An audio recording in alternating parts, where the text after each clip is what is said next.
In 1921, a young Norwegian named Thorleif Schjelderup-Ebbe spent his days doing something almost no one had bothered to do carefully. He watched chickens.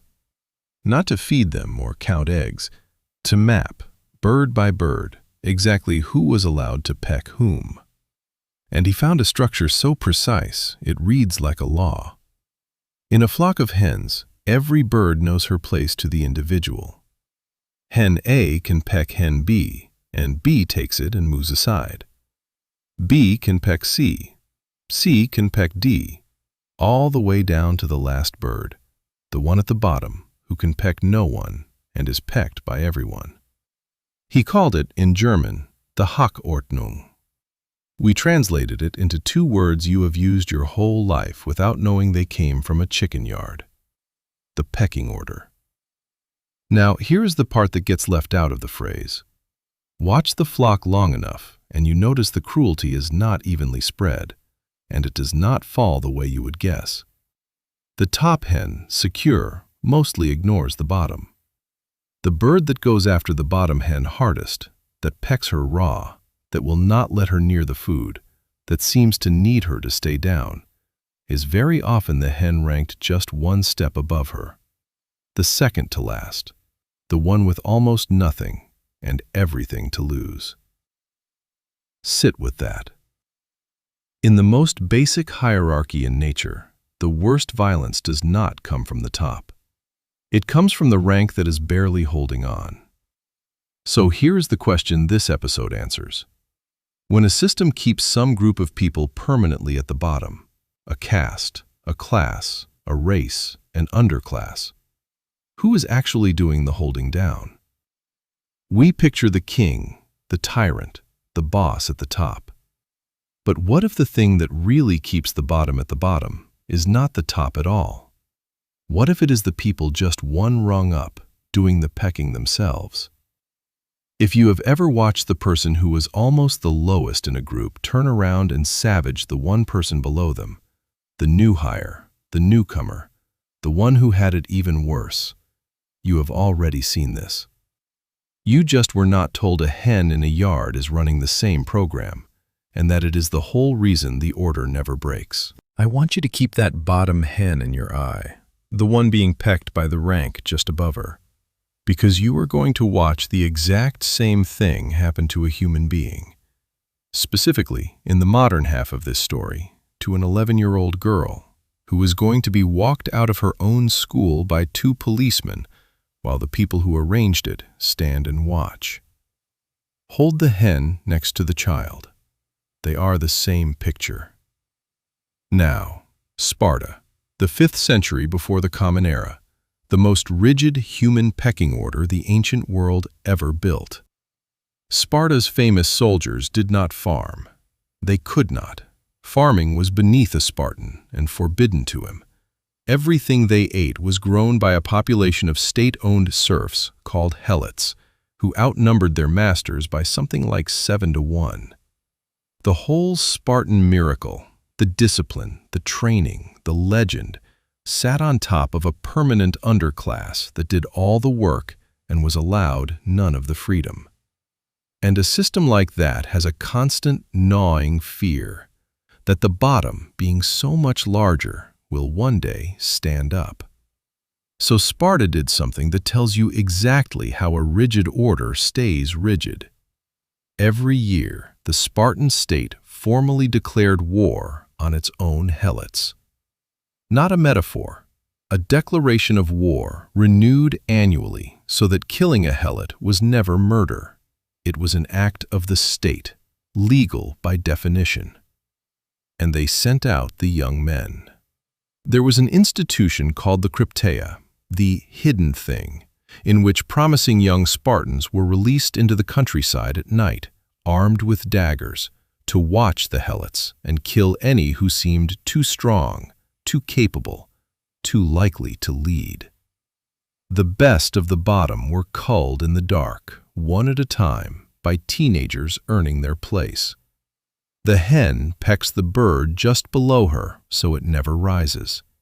Sparta sent boys to knife the helot who stood too tall in the field, and the daily life of the order was built to make the line unforgettable.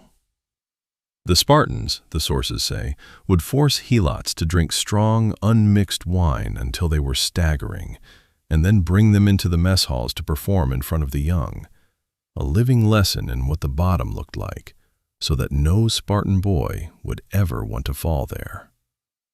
They made helots wear caps of dogskin so the rank could be seen at a glance. And once a year, it is recorded, helots were beaten a fixed number of times for no offense at all, beaten simply to remind the body which rank it belonged to. None of this was rage. It was maintenance. A rigid order does not run on hatred. It runs on constant, bored, scheduled reminders of where the line is. And then there is the moment that should never leave you, recorded by Thucydides himself. At one point, the Spartans announced that they wished to reward the helots, to free those who had fought most bravely for them in war. They asked the helots to come forward and name themselves, the best, the strongest, the ones who had earned it. About 2,000 men stepped up. They were given garlands to wear and led around the temples in celebration, honored as free men at last. And then, Thucydides writes, they disappeared. Every one of the 2,000. No one ever knew exactly how each of them died. The reward for being the best of the bottom was to identify yourself, so the order knew precisely which 2,000 to remove. Look at the mechanism, because it is the pecking order in a cloak. The threat to a rigid hierarchy is never the weakest at the bottom. It is the strongest at the bottom, the one capable of rising. So the system's whole genius is to find that one and cut him down before he becomes a rung the others could climb. But Sparta still needed soldiers to do the killing. Somewhere else, on the other side of the world, a different society would build a pecking order so complete that it no longer needed a Krypteia at all, because it taught the second lowest rank to guard the line for free. If you have ever been kept in your place less by the people at the top than by the people right next to you, the colleagues, the neighbors, the ones policing the exact line you were both standing on, then the next story is your street, 400 years ago, in Japan. Subscribe. Primal Loops finds this loop somewhere new every week. Edo Japan, the 17th century. The Shogunate freezes society into a rigid order and writes it down. 4 ranks in descending order. The samurai who rule, then the farmers, then the artisans, then the merchants. Your rank was your birth. You wore it. You married inside it. You died in it. It was one of the most explicitly engineered pecking orders in human history. But the 4 ranks were not the bottom.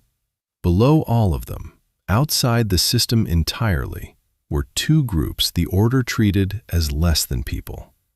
The Eta, the much filth, those who did the work touching death, the tanners and butchers and executioners, and the Hinin, the non-humans. They lived apart. They could be required to show deference to anyone above them.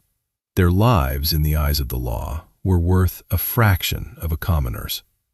The bottom hen, pecked by all, allowed to peck no one. The outcast, beneath even the poorest farmer, who could be struck and had no one beneath to strike. The separation was total and physical.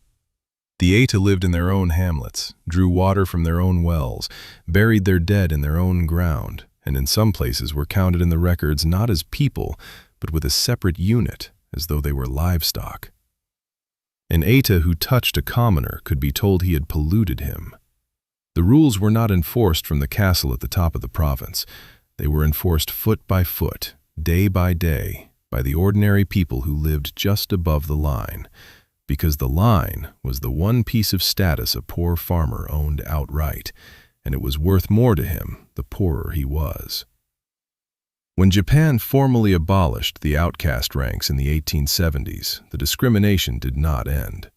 It went underground and lasted more than a century, carried not by any government, but by neighbors, employers, and families quietly checking whether the person in front of them came from one of the old hamlets. The law let the bottom go. The rank just above it would not. Now watch who did the enforcing, because this is the mechanism sharpening. The samurai at the top did not spend their days policing outcasts. They barely had to think about them. The people who guarded the line most fiercely, who insisted on the deference, who reported the violation, who could not bear to see an outcast stand too close or dress too well, were the peasants, the farmers. The ranks second from the bottom, whose own lives were hard and poor and one bad harvest from ruin, and who had exactly one thing the order guaranteed them, that no matter how low they fell, there was still someone, by law, beneath them. Keep the 11-year-old in your mind. She is closer now. When they come for her, it will not be a king who signs it. It will be the people standing right beside her parents. Take that away. Take away the one group a struggling person is guaranteed to outrank, and you have not freed anyone. You have terrified the second lowest rank, because now the bottom might be them. That fear is the strongest lock a hierarchy owns. And in the 20th century, a modern state would build its entire order on it and hand a pencil to a stranger and use it on a child. So now the girl, she is real. Her name is Sandra. Watch what the people one rung above her decide to do. South Africa, the apartheid era. The state has done in law exactly what the chicken yard does by instinct. It has sorted every human being into a fixed rank by birth and made the rank almost impossible to leave. The Population Registration Act of 1950 required every person to be classified into a racial group, and that classification decided where you could live, work, walk, and whom you could love. It was a pecking order enforced by the full weight of a modern government. And because skin does not sort into neat legal boxes, the state invented tests, crude, humiliating, and absolute. The most infamous was the pencil test. An official would push a pencil into a person's hair. If it fell out, the hair was deemed straight enough. If it stayed, it did not. A pencil in a stranger's hand, deciding which rank a human being would occupy for life. Sandra Laing was born in 1955 to two white parents, Afrikaners, supporters at the time of the very system I am describing. By an ordinary turn of ancestry, Sandra was born with darker skin and tighter hair than her mother and father. And when she was 11 years old in 1966, a stranger came to her all-white school and pushed a pencil into her hair. She failed. She was reclassified from white, the rank she was born into, to colored, a rank below. Here is the detail that is the whole episode. It was not the president who removed her. It was not some distant architect of apartheid. It was the parents of the other children at her school, the white families one rung above her, who petitioned to have the dark-skinned girl expelled. The order came down, and two policemen walked an 11-year-old out of her classroom and drove her home to her stunned parents. Her father did not accept it. He took a blood test to prove he was her biological father, and he passed. By blood, by law, by fact, she was his white daughter. There was a door there, a moment where the record could have simply corrected itself and given the child back her life. The authorities looked at the proof, and they refused to restore her classification anyway. And Sandra was not a single strange accident. The classification boards tore through thousands of families the same way. Under the law, a person could be reclassified on appeal, on complaint, on the judgment of a clerk, and so brothers were separated from brothers, children from parents, husbands from wives. One declared white, and the next declared colored, on the evidence of a pencil, a cheekbone, the testimony of a neighbor. In a single year, the government would publish the numbers. This many moved from white to colored. this many from colored to black, this many the other way. Each number was a household split down the middle by the rank just above it, because in that system, your safety was never absolute. It was only your distance from the line, and anyone could be pushed across it. We tell ourselves that oppression flows downhill, that it is the powerful at the top crushing the powerless at the bottom. Look at what actually happened to Sandra Laing, and it inverts. The people at the very top of that state never heard her name. The ones who destroyed an 11-year-old's childhood were the families standing one step above her on the ladder, the second to last rank, doing the pecking themselves, exactly as the hen does, for exactly the same reason. If she could be pulled down into a lower rank by a pencil, then so could their own children. She was not a threat to the top.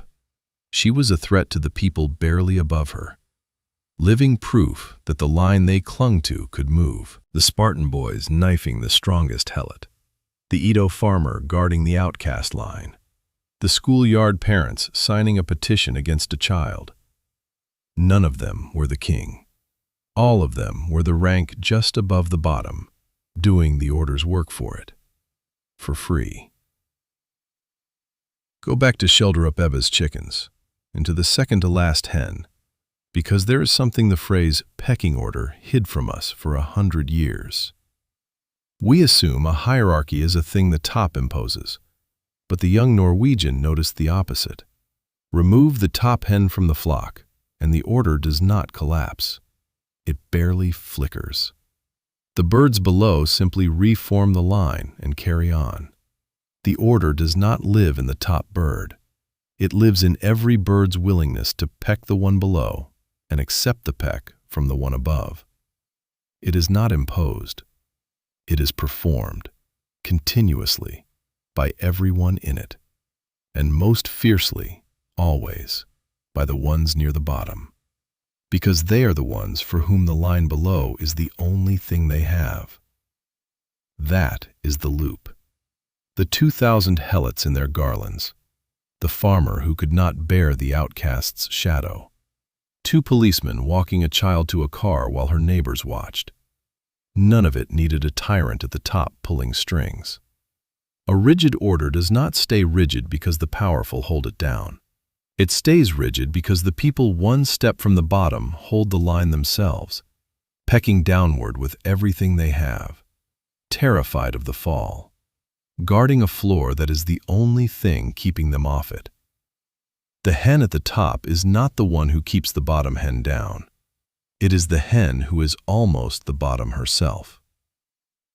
A system keeps its lowest people down not through the cruelty of those at the top, but through the terror of those just above them, who peck hardest precisely because they have the least left to lose. This is the loop Primal Loops exists to keep finding. The same ancient reflex in a chicken yard, a Spartan field, a schoolyard petition, certain each time that it is defending something it earned. Next week, we leave the ground entirely and find the same machine deciding who is right and who is merely believed. Subscribe so you are in the room when it does. And before you close this, think about the last time you watched a pylon. The new person at work everyone was quietly glad to see struggle. The comment thread where the people with the least status attacked the newcomer the most viciously. The group where the second lowest member polices the lowest with a cruelty the leaders never bother with. You have seen it this week. Maybe you were the top hen, secure and not looking. Maybe, and this is the uncomfortable one, you were the hen one rung up. So the only question left is the one you already know the shape of. The next time a group closes on the person at the bottom, are you going to notice that the hardest peck, the one that really keeps them down, is coming from the rank that is barely holding on to being above them? And are you sure it isn't yours? Name the place where you watched the second lowest person guard the line hardest, where the cruelty came not from the top, but from the rank just above the bottom. First one in the comments. Animal register. EP16 equals domestic chicken. Schjelderup-Ebbe, 1922. Distinct species, locked.